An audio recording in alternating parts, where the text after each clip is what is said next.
하나님께서 기쁘게 받은 줄로 믿습니다. 9월의 암송 말씀 로마서 1장 16절 말씀 우리 같이 암송해 봅니다. 시작. 내가 복음을 부끄러워하지 아니하노니 이 복음은 모든 믿는 자에게 구원을 주시는 하나님의 능력이 됨이라. 로마서 1장 16절 말씀. 아멘. 오늘 설교 제목이 우리를 구원할 그 이름 예수란 제목으로 말씀을 전하도록 하겠습니다. 말씀과 관련해서 찬양이 딱 합치가 되어서 너무 은혜롭고 좋은 것 같습니다. 부모가 자녀의 이름을 지을 때 부모의 손과 또 자녀들의 기대를 담아 짓지요.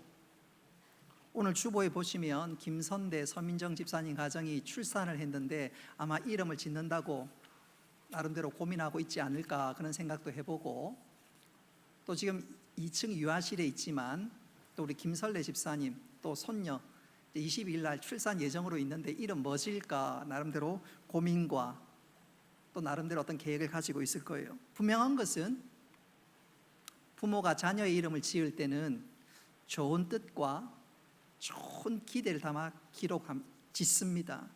그래서 어떤 부모님 같은 경우에는 자녀들이 좀 복을 많이 받았으면 좋겠다, 뭐니 해도 복이다, 그래서 중간에 복자가 들어가지요. 우리 교회도 복자 들어가는 사람 있지요. 유순복, 박다복, 복복복, 윤복녀, 복자가 들어가. 또 자녀가 좀 지혜로웠으면 좋겠다 싶어서 이름의 중간에 지자가 들어가는 경우들도 혹 있습니다. 또 가르치는 사람이 되었으면 좋겠다 그래서 훈자가 들어가는 경우도 있습니다. 또 어떤 경우는 우리 아들과 우리 딸이 좀 크게 되었으면 좋겠다 그래서 중간에 클 태자를 적는 사람도 있고, 또 중간에 큰 대자를 적는 경우들도 혹 있습니다. 제 중학교 때 우리 반은 아니었는데 옆 반에 이름이 참 특이한 친구가 하나 있었는데 이름이 박폴로입니다. 박폴로. 왜 그렇지 나중에 알고 보니까 그 아버지가 이 아들을 낳을 때 미국에서 아폴로 11호인지 13호인지 달 착륙했다 그러더라고요. 그래서 아이의 이름을 박폴로. 그래서 걔가 공부도 진짜 잘해요. 전교 1, 2등 하는데 하여튼 이름이 특별했습니다. 저 제일동포 중에 어떤 사람은 낚시를 너무너무 좋아해가지고 아들 이름을 지었는데 다낚가. 아직 머리가 안 돌아가시는 분 계신 것 같아요. 한번 여쭤보겠습니다. 혹시 여러분들은 부모님이 지어주신 내 이름에 대해서 만족하고 있나요? 한 걸음 더 나아가서 그 이름의 기대대로 살고 있습니까? 오늘 설교의 내용은 바로 이름에 관한 내용입니다. 오늘 본문에 보니까 예수님의 이름의 뜻이 무엇인지 소개하고 있지요. 우리 마태복음 1장 21절 말씀 다시 한번 읽어보도록 하겠습니다. 시작. 아들을 낳으리니 이름을 예수라 하라. 이는 그가 자기 백성을 그들의 죄에서 구원할 자이심이라 하니라. 아멘. 여러분, 예수님의 이름의 뜻이 무엇입니까? 저를 보지 말고 성경 말씀을 다시 한번 보십시오. 예수님의 이름의 뜻이 뭐지요? 그가 자기 백성을 그들의 죄에서 구원할 자. 여러분, 우리가 이 예수님의 이름의 뜻을 제대로 알아야 합니다. 예수님의 이름의 뜻이 무엇이고 또 하나님께서 예수를 향한 기대가 무엇인지 제대로 알아야지 신앙생활하면서 엉뚱한 것에 관심을 갖지 않습니다. 예수님은 우리를 죄에서 구원할 자이다 그 뜻인데, 그래서 하나님께서 예수님을 보내셨는데 우리는 그렇다면 우리가 예수님에서 죄 사함받고 구원받은 것에 감사해야지, 이 이름의 뜻을 몰라서 엉뚱한 것에 관심을 쏟는 경우들이 혹 있습니다. 우리 자녀들이 좋은 대학 가고 좋은 직장 갖고 좋은 배우자를 만나는 것, 그게 예수 믿는 것의 핵심인 것으로 착각할 때가 있습니다. 병 낫는 것, 장사 잘 되고 사업 잘 되고 뭐 그런 것이 신앙생활의 아주 중요한 부분을 차지하는 경우들이 혹 있는데, 분명한 것은 우리 예수님께서 이 모든 것을 다 해결해 주시고 은혜 주실 수 있는 분이십니다. 그러나 예수님의 이름의 뜻은 그것이 핵심이 아닙니다.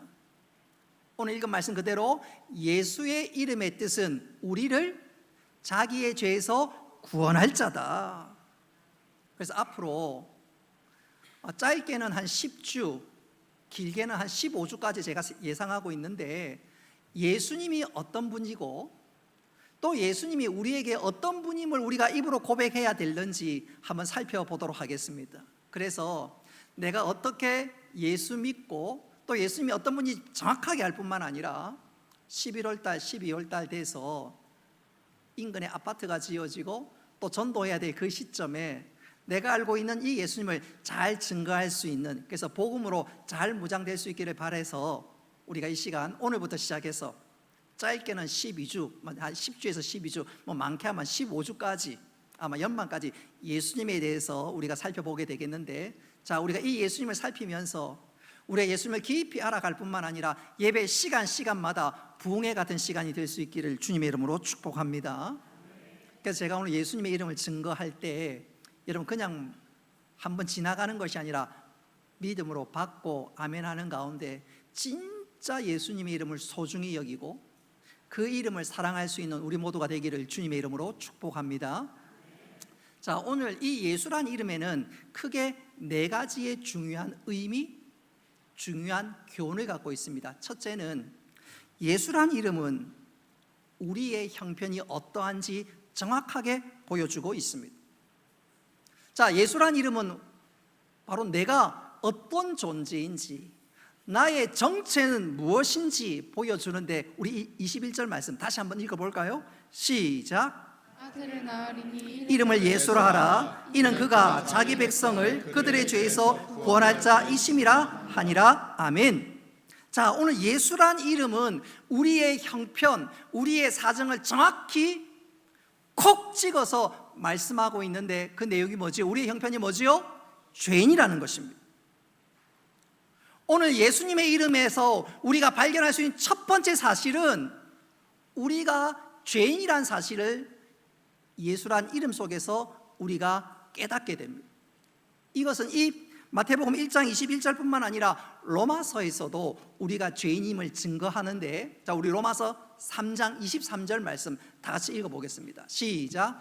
모든 사람이 죄를 범하였음에 하나님의 영광에 이르지 못하더니. 아멘. 로마서 3장 23절도 우리의 정체, 우리의 형편에 대해서 얘기하지요. 뭐라고요?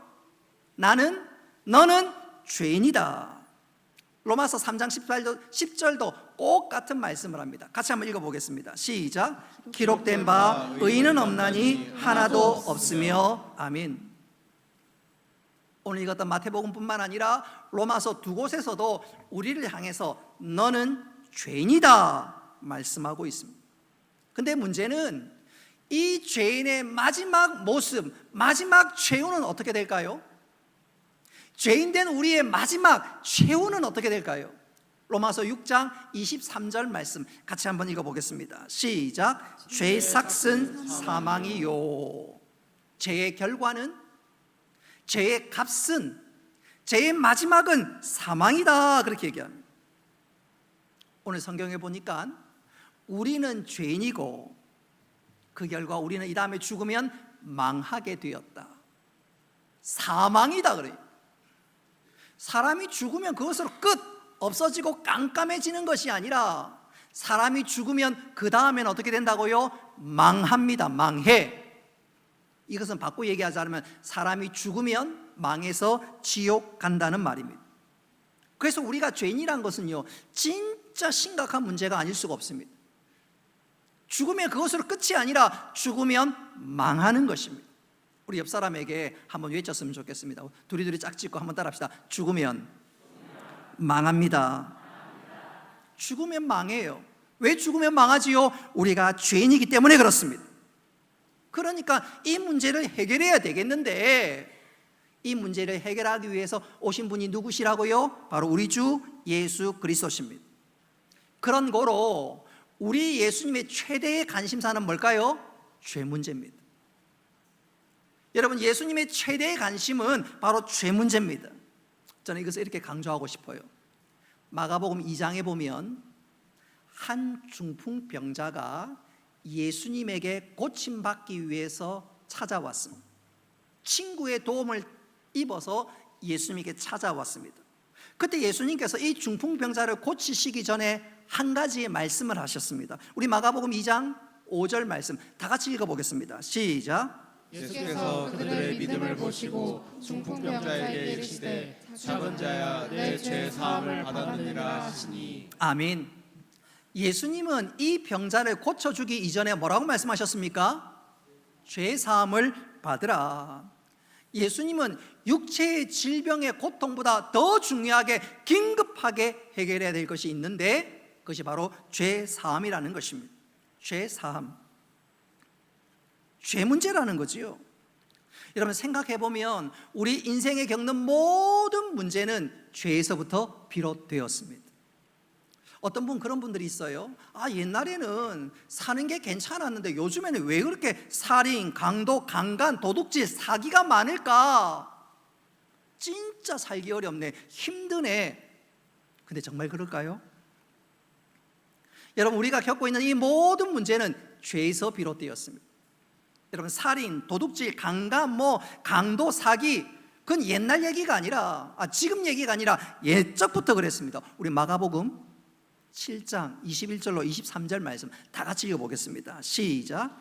사람의 마음에서 나오는 것은 악한 생각 곧 음란과 도둑질과 살인과 간음과 탐욕과 악독과 속임과 음탕과 질투와 비방과 교만과 우매함이니 이 모든 악한 것이 다 속에서 나와 사람을 더럽게 하느니라. 아멘.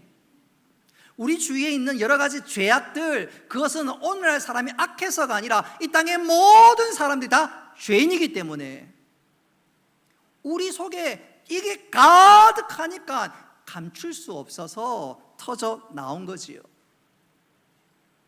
우리가 나름대로 교육을 받고 도덕과 여러 가지가 있어서 억누를 뿐이지 우리 안에 모든 것이 가득해서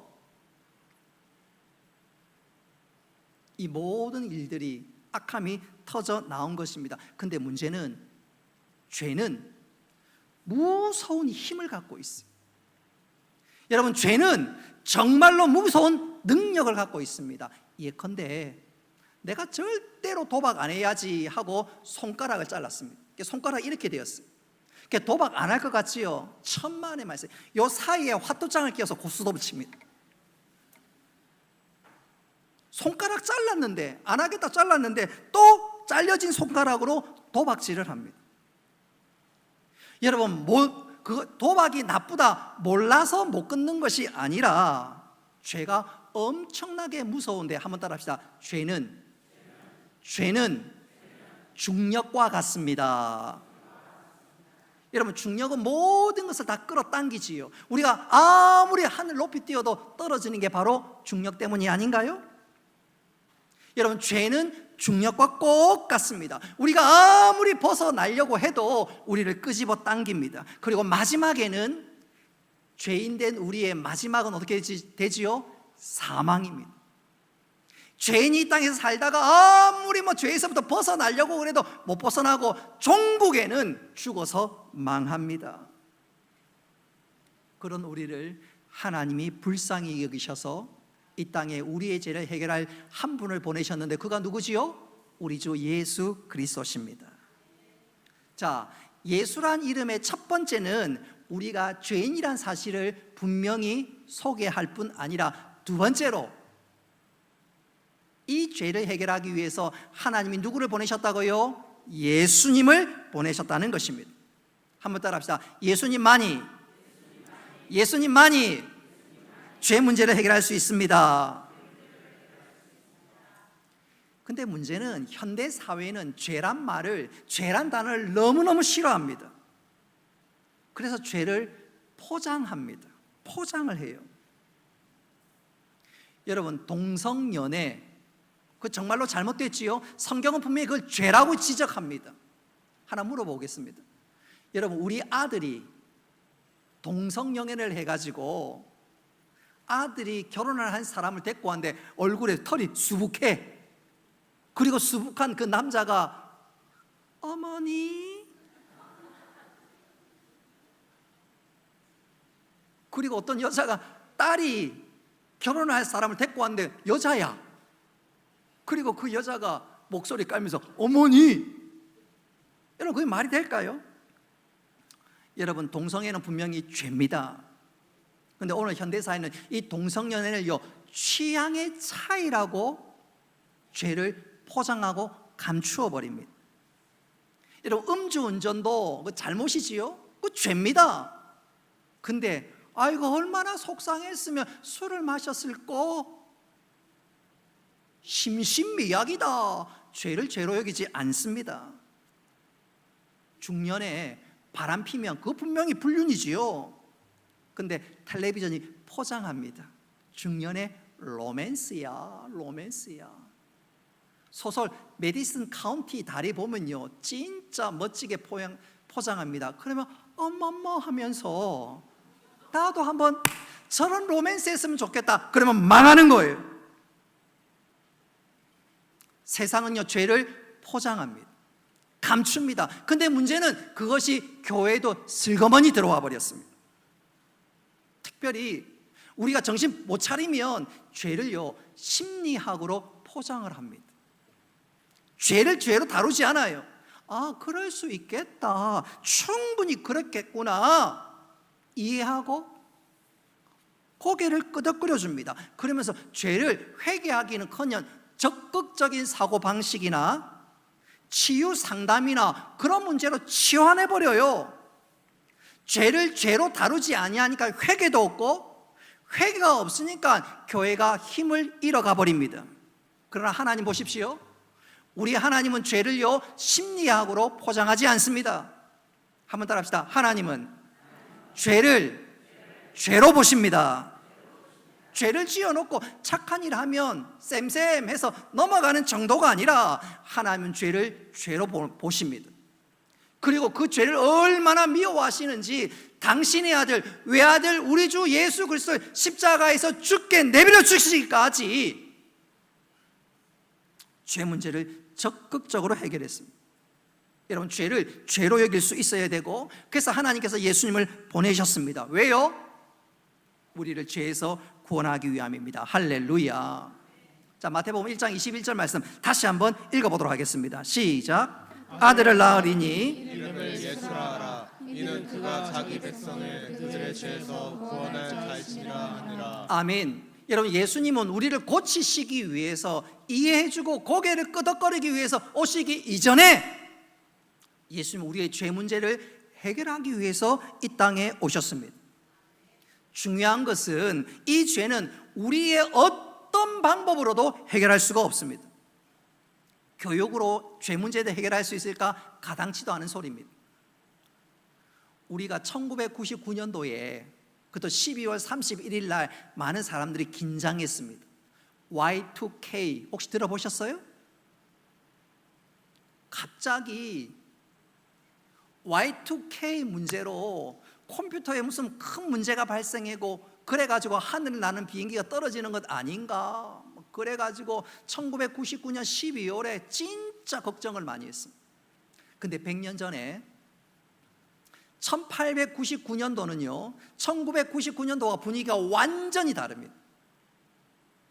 20세기 말에는 사람들이 진짜 불안해했지만 19세기 말은요 완전 달랐어요. 그 당시엔 산업혁명도 일어났고 교육과 과학의 발달로 모든 것에 진보가 일어나니까 어쩌면 19세기에서 20세기로 넘어갈 때 사람들이 우리의 세상이 유토피아가 되지 않겠나 엄청난 기대를 가졌습니다.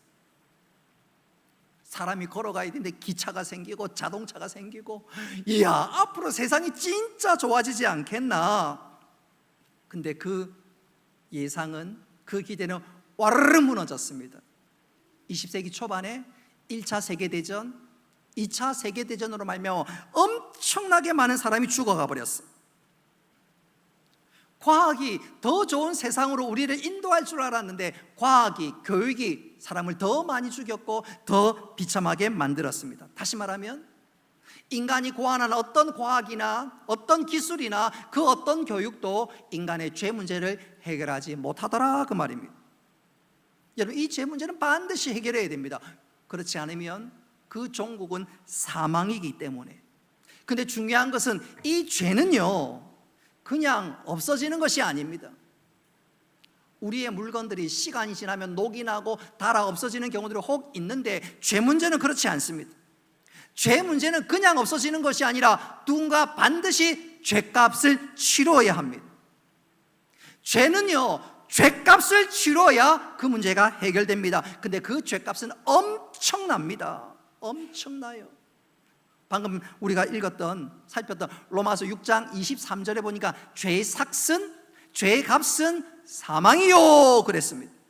그래서 우리의 죄 문제, 아니 나의 죄 문제를 해결하기 위해서는 내가 반드시 죽든지 아니면 누가 날 대신해서 죽어야 합니다. 그래야 나의 죄 문제가 해결됩니다. 죄의 삭은 사망이기 때문에 누군가 날 대신해서 죽어야 내 죄 문제가 해결됩니다. 이 사실을 히브리서 9장 22절은 이렇게 말씀합니다. 우리 같이 한번 읽어보겠습니다. 시작. 피 흘림이 없은즉 사함이 없느니라. 죄의 사함을 받기 위해서 누가 반드시 피 흘려 나 대신 죽어야 된다는 것입니다. 근데 문제는 살인범이 살인범을 위해서 죽는다? 그 문제가 해결되는 게 아니에요.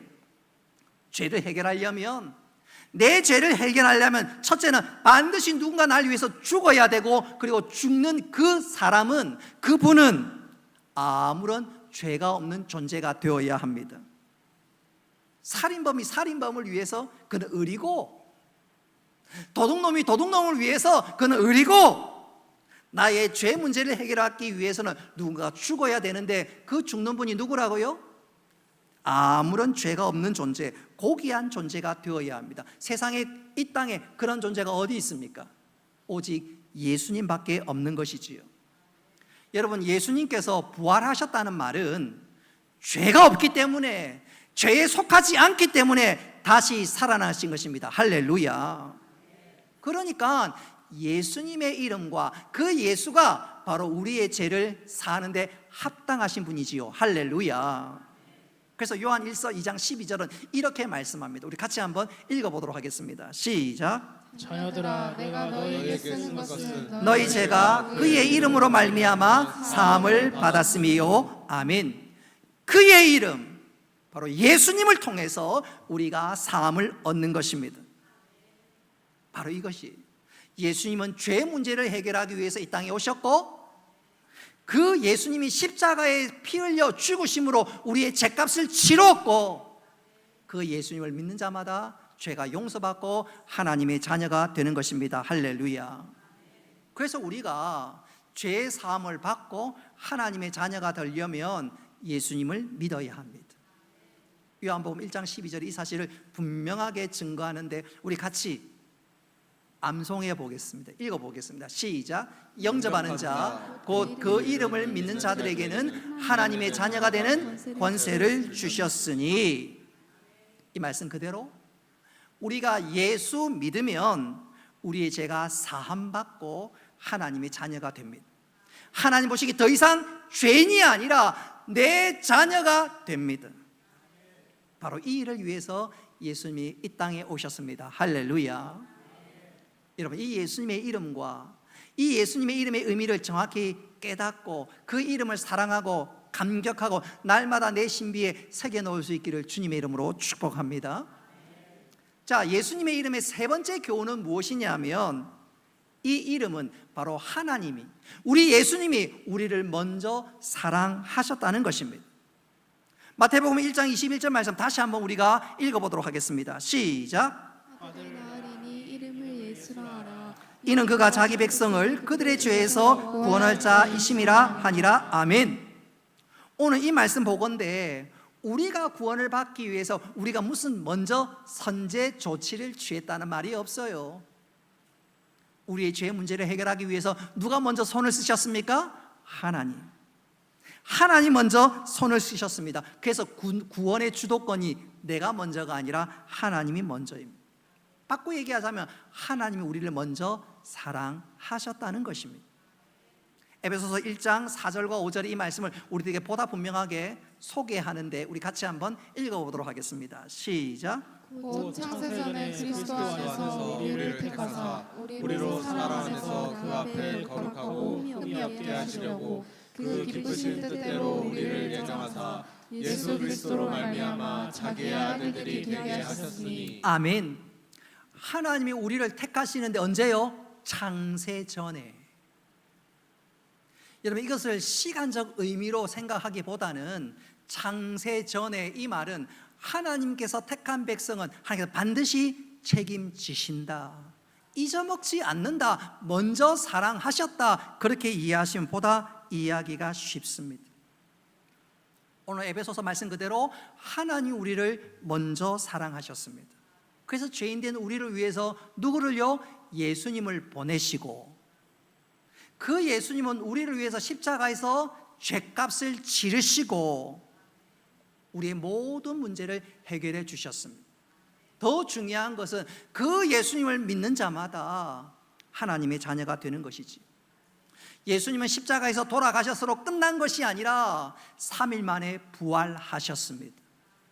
여러분, 제가 늘 강조합니다마는 예수님께서 부활하셨다는 말은 사망을 이겼다는 말입니다.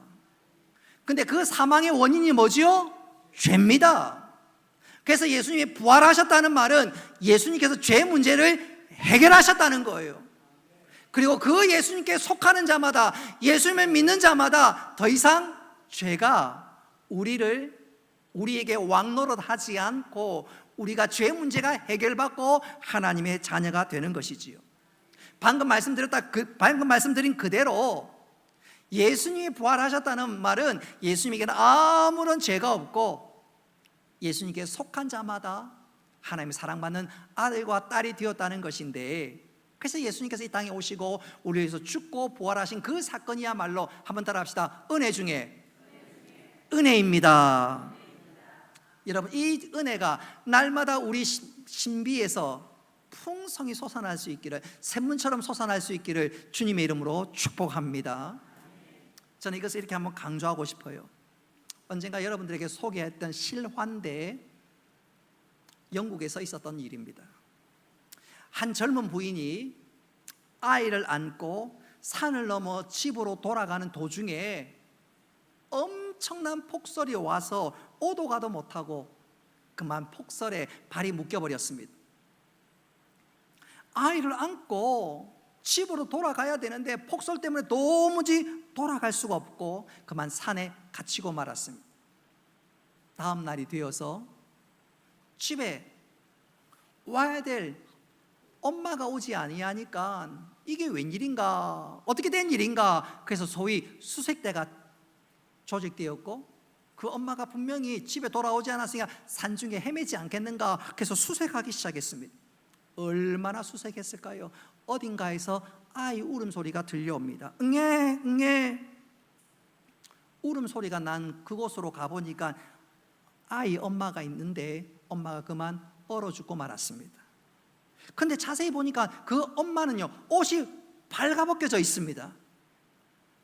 그 엄마는 아이를 살리려고 자기의 속옷과 겉옷을 다 벗어서 아이에게 입혀 주었던 것입니다. 그 처절한 장면을 보고 구조대원들이 그 자리에서 눈시울을 붉혔습니다. 그리고 그 아이는 자라고 자라서 법학 공부를 했고 마침내 변호사 시험에 합격이 되었습니다. 축제같이 기쁜 날, 삼촌이 이 아이에게 엄마의 이야기를 들려주었습니다. 엄마가 어떻게 해서 죽었는지 처음으로 아이에게 들려주었습니다. 이 청년은 엄마가 어릴 때 돌아가셨다는 말은 들었지만 어떻게 해서 돌아가셨는지, 그리고 자기를 위해서, 자기를 살리기 위해서 돌아가셨다는 그 말에 충격을 받았습니다. 엄마가 청년이 그 얘기를 듣고 곧장 엄마의 무덤으로 급하게 달려갔습니다. 그리고 이윽고 청년은 아무 말 없이 자기가 입고 있었던 모든 옷을 다 벗어서 무덤을 덮었습니다. 찬바람이 불고 굉장히 추웠지만 아랑곳하지 않았습니다. 이어 청년은 그 무덤가에서 굵고 두꺼운 눈물을 한 방울 한 방울 떨어뜨리기 시작했습니다. 그리고 이렇게 부르짖었습니다. 엄마! 엄마! 그날도 이렇게 추우셨지요. 그때도 이렇게 추우셨어요? 그 청년이 바로 데이빗 로이드 조지라는 사람입니다. 그는 1차 세계대전 당시 영국의 군수 장관으로서 영국을 위기에서 건져낸 영국의 위대한 영웅 중에 한 사람입니다. 사랑하는 성도 여러분, 데이빗 조지 로드는 한 번도 엄마를 본 적이 없습니다. 그렇다고 해서 이 데이빗이 엄마에 대한 사랑이 희미해졌습니까? 천만에요. 삼촌이 들려준 그 이야기가 아주 먼 이야기라서 희미했습니까? 천만의 말씀입니다. 엄마를 생각하니까 눈물이 납니다. 엄마를 생각하니까, 그 사랑을 생각하니까 엄마 그때도 이렇게 추우셨어요? 되물었습니다. 자신의 옷을 다 벗고 엄마의 사랑을 느끼는데 추우면 추울수록 그 어머니 사랑이 더 깊이 와닿기 시작했습니다. 혹 우리 중에 이런 분 계실런지 모르겠어요. 목사님, 예수님의 사랑은 2000년 전의 사랑이고 예수님은 2000년 사람인데 2000년 전의 사람인데 그게 나와 무슨 상관이 있어요? 내가 예수님의 얼굴을 보지도 못했는데 예수님이 나를 사랑한다는 거, 그 나와 무슨 상관이 있어요? 여러분 그렇습니까? 여러분 예수님의 사랑이 의심스럽거든 여러분 십자가를 바라볼 수 있기를 바랍니다. 여러분 이 십자가와 관련된 그리스도는 제가 다음 주에 보다 구체적으로 말씀드리도록 하겠습니다. 여러분 십자가는 하나님께서 나를 사랑한 가장 완벽한 증거인 줄 믿으시기 바랍니다. 날 사랑하셔서 날 구원하시기 위해서, 나를 지옥병에서 건지시기 위해서 누구를? 예수 그리스도를 십자가에 살찌고 피 흘려 죽기까지 내어주셨습니다. 그래서 우리가요 그 십자가를 대할 때마다 눈물을 흘리지 않을 수가 없습니다. 십자가, 십자가. 그 십자가가 나를 이끌고 그 십자가를 생각할 때마다 감격스러운 것이지요. 자, 이처럼 예수님의 이름 속에는 한번 따라합시다. 하나님이, 예수님이 나를 먼저 사랑하셨습니다. 그래서 그 이름을 생각할 때마다 감사하며 감격할 수 있는 우리 모두가 될 수 있기를 주님의 이름으로 축복합니다. 자, 마지막 네 번째로 예수님의 이름 속에는 한번 따라합시다. 권세가 있습니다. 능력이 있습니다. 여러분 별로 가슴에 와닿지 않는 것 같은데 여러분 둘이 한번 좀 짝을 지어보세요. 그래서 손바닥으로 우리가 하이파이브 합시다. 한번 따라합시다. 예수님의 이름에는 권세가 있습니다. 능력이 있습니다. 한 번 더, 이제 옆에 있으니까 앞뒤로 한번 따라합시다. 예수님의 이름에는 권세가 있습니다. 능력이 있습니다. 이거 좀 체험했으면 좋겠는데 여러분 앞사람 등짝을 때려도 좋습니다. 뜨끔하세요. 그래서 예수님의 이름에는 권세가 있지, 능력이 있지. 여러분 예수님의 이름에는 능력이 있습니다. 할렐루야. 그래서 로마서 10장 13절은 이렇게 말씀합니다. 우리 같이 한번 로마서 10장 13절 다 같이 읽어봅니다. 시작. 누구든지 주의 이름을 부르는 자는 구원을 받으리라. 아멘. 주님의 이름을 부르는 자마다 뭐라고요? 구원을 얻습니다. 구원을 얻습니다. 여러분 제 이름 백날 한번 외쳐보십시오. 돈 1,000원이 나오나 10,000원이 나오나, 귀찮아 죽겠네. 귀찮아 죽겠네. 그러나 예수님의 이름은 다릅니다. 예수님의 이름을 부를 때 뭘 얻는다고요? 구원을 얻습니다. 구원을 얻습니다. 모르지요. 뭐 예배 마치고 식당에서 5층 식당에서 박혜순 밥 좀 한 그릇 더 떠줄는지 모르겠어요. 그리고 다음 날은 배고팠더라 그러겠지. 식당에 올라가서 박영숙 국 한 그릇 더 떠들 줄은 모르겠어요. 그러나 그건 아무 소용이 없습니다. 우리와 구원과 아무 상관없습니다. 여러분 예수님의 이름을 부를 때 그 이름에는 구원의 능력이 있는 줄 믿으시기를 바랍니다. 베드로가 이 사실을 믿고 예수님의 이름을 외쳤습니다. 사도행전 3장 6절 말씀 이후로 우리 같이 한번 읽어보겠습니다. 시작. 베드로가 이르되 은과금은 내게 없거니와 내게 있는 이것을 내게 주노니 나사렛 예수 그리스도 이름으로 일어나 걸으라 하고 오른손을 잡아 일으키니 발과 발목이 곧 힘을 얻고 뛰어 서서 걸으며 그들과 함께 성전으로 들어가면서 걷기도 하고 뛰기도 하며 하나님을 찬송하니 아멘. 여러분, 예수님의 이름에는 능력이 있습니다. 할렐루야. 구원을 얻습니다. 오늘 읽은 말씀을 보니까 안진뱅이가 일어나는 놀라운 기적이 나타났습니다. 그러나 안진뱅이가 일어나는 기적보다 더 중요한 것은 여러분, 예수님의 이름에는 구원의 능력이 있습니다. 할렐루야. 저는 이것을 이렇게 강조하면서 설교를 마무리할까 합니다. 어떤 청년이 귀신이 들렸습니다. 부산에 있는 모 목사님께서 자기 교회에 일어난 일을 간증했던 내용인데, 한 청년이 귀신 들렸으니까 얼마나 답답하겠어요, 그 가족들이. 그래서 급하게 교회에 연락했습니다. 근데 그 연락을 평소에 기도를 많이 하는 그 교회에서 기도의 대장이라고 할 수 있는 권사님이 연락을 받았습니다. 급하게 그 집에 쫓아갔는데, 그 청년의 집에 들어갔는데 청년이 얼굴이 새파래지면서 피 하는 거예요. 오늘 저도 오늘 아침에 면도하다가 여기 배에서 피 났어요. 그리고 여기 와이셔츠에 피도 묻었어요. 설교 준비하면서 하나님께서 설교에 딱 맞게끔 저도 피를 보게 하셨구나, 그 생각했는데, 어쨌든 청년이 그 권사님을 보면서 피 하는 거예요. 그래, 권사님이 이상하다, 내 옷에 피가 묻었나? 옷을 보니까 아무리 봐도 깨끗합니다. 그제서야 이 권사님이 영적으로 깨어있는 분이니까 내 옷에 피가 묻은 것이 아님을 깨달았습니다. 지금 제가 피 하는 것은 예수님의 보혈을 말하는 것이구나, 이것이야말로 영적 싸움이구나. 권사님이 그 자리에서 나사렛 예수의 이름으로 선포했습니다. 나사렛 예수 그리스도의 이름으로 명하노니 귀신아, 청년에게서 나와라! 그 자리에서 청년이 꼬꾸라졌습니다. 그리고 귀신이 정말로 쫓겨나왔습니다.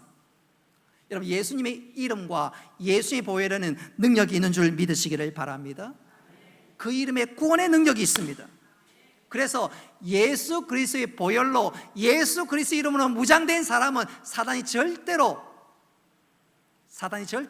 당할 수가 없습니다. 여러분, 사단이 불신자들을, 예수를 모르는 사람들을 왜 좌지우지하는 줄 알아요? 아직 하나님의 자녀가 아니니까, 마귀의 종로로 다니까, 마귀의 죄의 포로니까 마음껏 움직입니다. 죄로 말미암아 하나님과 단절되어 있고, 사단은 어둠의 나라의 왕이니까 그런 사람을 마음껏 주무르는 거예요. 그리고 그런 사람의 마지막은 종국에는 사망, 죽으면 지옥 갑니다.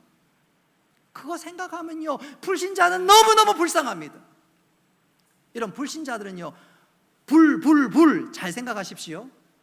여러분, 불신자를 생각하면 불쌍합니다. 왜요? 지옥불로 떨어지는 거예요. 그래서 불신자의 불쌍하니까 불지옥에 떨어지니까 여러분, 불신자를 보면요, 불쌍합니다. 그 종국은 어떻게 돼요? 망하는 거예요, 망하는 거예요.